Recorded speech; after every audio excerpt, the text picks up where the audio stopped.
Boruto's new sword is utterly busted, making him stronger than before, even displaying his karma again for the first time since the time skip started. But here's where things get wicked. Naruto's daughter Himawari, she's going to die if things don't go to plan. So let's cue the intro.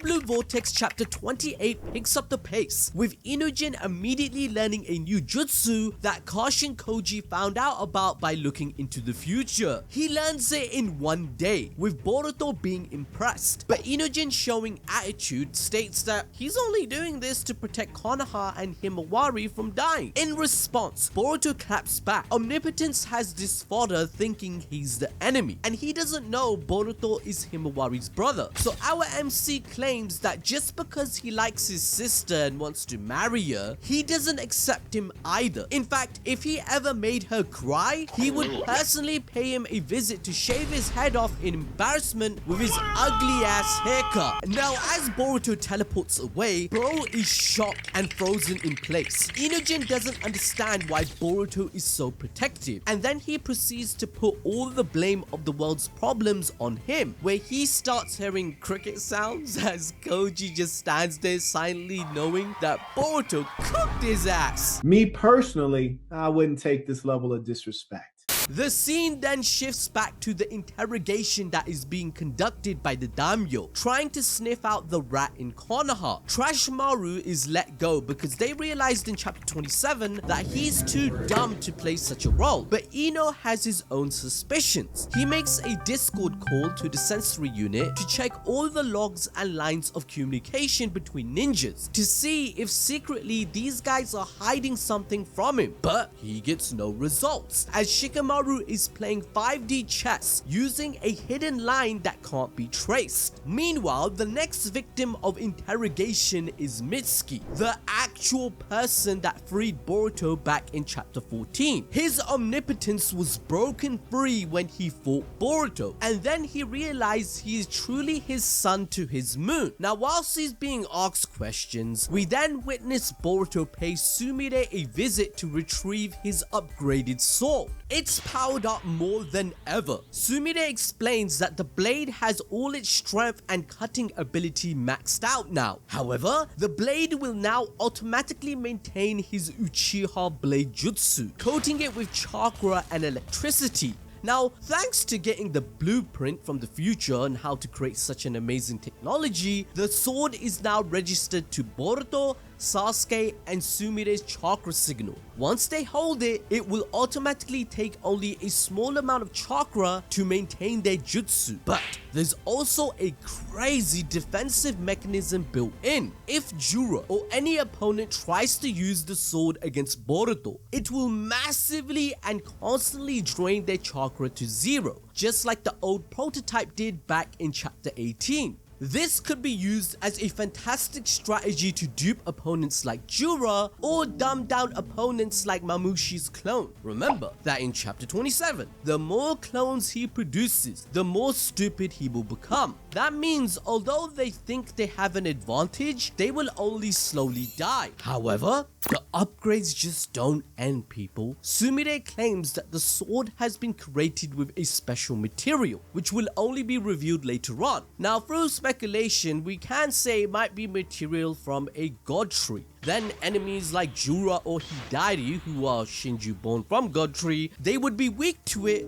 or it would drain their chakra faster because they are made from the same source, causing interference in their existence. Let me know what your speculation is on what this special material might be in the comment section below. And whilst you're down there, why not hit the like button and subscribe? Speaking of which, Shikamaru is convincing his son to subscribe to their plan of helping Boruto. He informs him of everything that has occurred so far involving Shinju, and how an attack is imminent by Mamushi. However, Shikadai's omnipotence changing his memories is proving to be too strong. He still views Boruto as a traitor, so to convince his son, Shikamaru using his IQ has to utilize logic. Shikamaru claims that all his plans are to protect Konoha, and he's sticking to his ideals and making necessary decisions for that. Boruto's assistance is essential to this, otherwise they are too weak without him and will all die. Shikadai then remembers that Himawari was the one that stated she wants to help Boruto, and stupidly became a shinobi for that very purpose. Remember that Himawari mentioned this back in chapter 1. Her very reason to become strong is to help her brother. Shikadai at the time couldn't believe what he was hearing, but Himawari claimed that what if everyone is wrong? What if what we are saying about him is totally different? Because her memories tell her Boruto was the opposite of what they described. She doesn't even think he killed Naruto. In her mind, Kawaki, who is now Boruto, saved her against Delta destroying his arm. So there must be an explanation to everything. Either way, Shikadai joins the mission on the order of the Hokage. However, his teammate Inojin is then filled in on how Kashin Koji's future telling ability works. He presses Koji on why he's only giving them fragments of information instead of a full briefing, and Koji finally explains the terrifying truth. The future collapses the moment it's spoken aloud. Every time he tells someone what he saw, that knowledge creates new singularities, and because humans are so unpredictable in their actions and reactions, that branches destiny in chaotic ways and destroys the very outcome he's trying to reach. Koji even uses Inojin's death against Jura as an example. If he had known he was going to die saving Himawari, he would have hesitated, and Himawari's power wouldn't have awakened with the 9 tails, and the chain of events leading to their survival would have never happened. So Koji keeps quiet, not to be cryptic, but because too much knowledge kills the ideal future. All he can do is give them just enough to act without freezing, entrusting Shikamaru and Boruto to navigate the rest whilst he silently nudges fate forward. However, the biggest catch is that Koji himself doesn't know if his decision is correct or not until it actually happens. We then get a glimpse of one future where Ada dies becoming a tree, and Himawari is also dead in Inojin's arms as he cries his heart out. That's what all the shinobi in the team of Boruto is now fighting for. So with that knowledge fresh in his brain, Inojin gets to work with his new jutsu called the Mind Transmission Formation. He's developed a system where they can all talk to each other and echolocate with vibrations much like a bat would in real life. This is because, much like chakra, every human being has a unique vibration they emit, which can be connected to communicate. And since the Shinju and Otsutsuki, Boruto and Kawaki, they can hide their chakra signal, they needed a new solution to find out their location, and this is the answer. We then witness everyone listening in, from Kawaki getting his upgrade in attack power, Sarada and the gang, Team 10, Delta, and more. Shikamaru then gives all the intel about Mamushi's abilities that was revealed in chapter 27 to everyone. The plan stays the same. They must eliminate all his clones in one fatal blow, and they swarm together like insects as a horde. So by figuring out his unique vibration, which each and every person connected to Inojin's jutsu act like a receiver, they could actually figure it out. They would be able to even capture him and gain intel about the Shinju if required. Meanwhile, Inojin is also feeding Shikamaru a live sensory map of every ninja's position, and they already know the moment Boruto moves in the Leaf Village, half the Leaf's forces and ninjas and police and everyone, they're going to swarm him on sight because he's the #1 missing nin. So at this point, it's a full-on strategy map, and this is where the nostalgia hits. Why? Well, because for the first time since the old days, the entire village has become Shikamaru's shogi board. In Naruto, Shikamaru used shogi to predict enemy movements, outthink geniuses, and even analyze Asuma's death. Now, as Hokage, he's doing the exact same thing, but instead of wooden pieces, he's moving real shinobi across Konoha. Now, we've never seen this level of tactical warfare in Boruto before, so this is pretty great writing. And Shikamaru is basically manipulating every piece with precision to certain areas of the village. And now things go from bad to worse immediately. Instead of arriving in a few days, Mamushi arrives the same day. Ada gets scared shitting bricks, but Demon claims that he will protect her no matter what. But we know that can't be the case because the future that was shown to Kashin Koji in this chapter, somehow Mamushi has a way of making her die for sure and making her into a tree. That means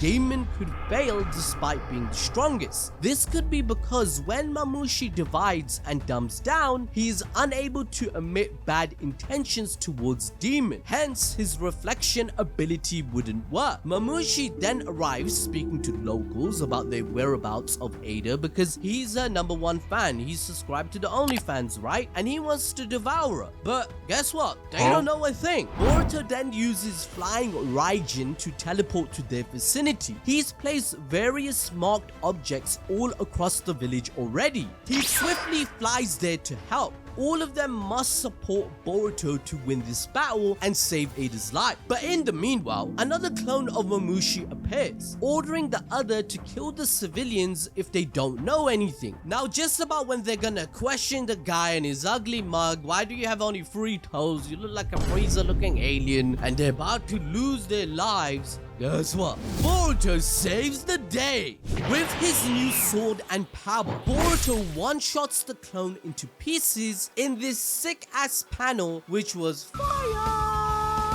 Mamushi didn't even know what hit him, as Boruto was moving way too fast, and the stupid civilians, they instantly recognize him. He tells them to escape, but instead of listening, they want to witness peak fiction. A swarm of Mamushi clones appear, all scaling to Otsutsuki level of power, mind you. So think about the power scaling here and how busted Boruto has become. Now, they barrage Boruto in an onslaught, and as the NPCs run away, they immediately state they will inform the police and village that their #1 traitor Boruto has arrived. So, okay, let me get this straight. They literally heard Mamushi tell his clone to kill them straight up in cold blood. He looks like a freezer-ass looking alien. They even questioned that, bruh, you look weird. And instead of focusing on that, they dumb down to only what they know. Boruto is bad. Come on! Where are your priorities? Like, no wonder the world is cooked and Boruto is fed up and cold as ever. He knows there's no point trying to convince the world of his innocence through word of mouth. Like, he's mentioned this in previous chapters. That's because it will only result in more politics and danger, even a potential civil war. Remember when Kawaki asked him, why haven't you told everyone the truth? And he was like, what's the point? People are dumb. Now, whilst the NPCs escape, Boruto is slicing and dicing his way out of trouble, but due to the sheer numbers, they get the better of him, kicking him into a wall. They then unleash a fire jutsu in sync so huge that it can burn down the village. As a result, Boruto resorts to using his karma for the first time to absorb it all, claiming that he's not used to the weird itchy feeling when using it. This is the first time he's unleashed this power after years, and given that he made a deal with Momoshiki to take over his body if things go wrong, like only a few chapters ago, this only spells trouble. Now with that, the most strategic fight of Boruto begins, as this is only the start. We might even get to see the pure eye, as that too could be the perfect counter to Mamushi. Now to enjoy more peak fiction, watch this video on your screen right now.